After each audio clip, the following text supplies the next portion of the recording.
Denise is a modern woman, and she essentially arrives from the country in the city to work for her uncle, and he doesn't have any work for her, so she kind of has to figure out a way of making ends meet, and there just so happens to be a position at the Paradise. And for her, this is an absolute dream, because women in that era, they weren't expected to kind of earn their own living, and it was you would marry and your husband or your father would keep you. And I think for her, she wants something more than that.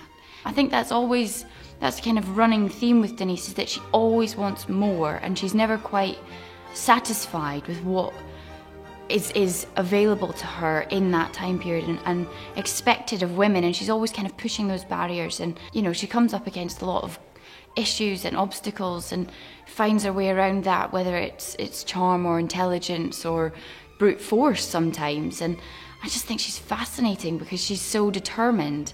There is a very interesting relationship between Denise and Murray. You notice it instantly in the first episode. They have this attraction. They're like magnets, they're just drawn to each other. And I think part of that is their shared passion for the Paradise and the success of the Paradise. And Denise has these ideas, and Murray sees that, and he's fascinated by that. But there's also a kind of, you're supposed to know your place, and he's her boss. And if she was to kind of fall for him, it would change that dynamic. And I think that's something that she really struggles with, is whether, you know, if she allows herself to love him.